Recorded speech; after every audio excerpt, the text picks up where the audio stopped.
Hi అండి. Welcome to my channel yummy recipes.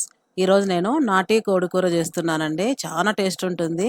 మా ఊర్లో శనివారం సంత జరుగుతుంది. మంచి పెట్టకోడి తెచ్చాను.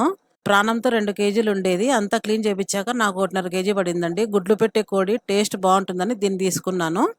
చేసే విధానం: ఇప్పుడు దీన్ని చిన్న పీసులుగా కొట్టించుకొచ్చానండి. కడిగి పక్కన పెట్టుకున్నాను.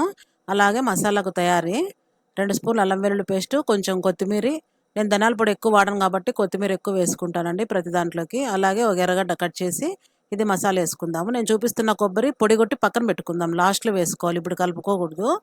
అలాగే గిన్నె పెట్టుకొని స్టవ్ మీద ఒక 4-5 చెంచాలు ఆయిల్ వేసుకొని, శనగెత్తినాల నూనె అండి, బాగా టేస్ట్ వస్తుందన్నమాట శనగెత్తినాల నూనె వాడడం వల్ల.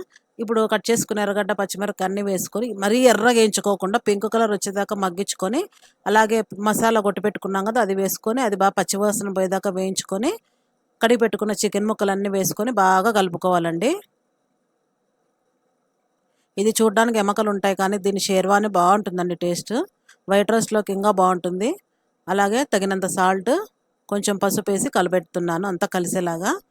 ఇప్పుడు నీళ్ళు ఉడతాయి కదండి, కొద్దిసేపు మగ్గించుకుందాము. కొద్దిసేపు తర్వాత ప్లేట్ తీసి చూస్తున్నాను, చూడండి నీళ్ళు వచ్చేసినాయి కదా బాగా. ఇది కుక్కర్లో చేస్తే బాగుంటుందని చెప్పేసి గిన్నెలోనే చేస్తున్నాను అనమాట. ఇప్పుడు కారం పొడి ఒక 2.5 స్పూన్ వేస్తున్నాను. అలాగే ధనియాల పొడి ఒక స్పూన్ నిండా వేస్తున్నాను.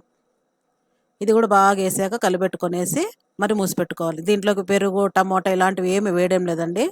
మామూలుగా పల్లెల్లో చేస్తాం కదా మనము నాటి కోడి కూర, అలాగే చేస్తున్నాను. అసలు ఉడుకుతా అంటేనే మంచి వాసన వస్తుందండి. ఇలా మూసిపెట్టుకున్నాక కొద్దిసేపు తర్వాతకి ఇంకా నీళ్ళు ఎక్కువ ఊరేసినాయి అనమాట. ఇప్పుడు ఇంకోసారి కలిపెట్టేసుకొని తగిన నీళ్ళు నేను ఒక గ్లాస్ వేస్తున్నాను. ఈ కూరని మీడియం ఫ్లేమ్ మీదే ఉడికించుకోవాలండి. ఎందుకంటే హైలో పెట్టామంటే నీళ్ళు తొందరగా విరిపోతాయి, మాటికి నీళ్ళు పోయాల్సి వస్తుంది. కూర టేస్ట్ బాగుండదనమాట. మీడియంలో పెట్టుకుంటే బాగా ఉడికిపోతుంది అనమాట స్లోగా. ఇప్పుడు చూడండి బాగా ఉడికిపోయింది. ఒక పీసు చూపిస్తున్నాను కదా, ఉడికిపోయింది. ఇప్పుడు మనం వచ్చేసి ఇంకా దించుతామనగా ఒక 2 నిమిషాల ముందర కొబ్బరి చూపించాను కదా, అది పొడి కొట్టుకొని అర్ధ స్పూన్ గరం మసాలా వేసుకొని 2 నిమిషాలు ఉండి దించేసుకోవడమే.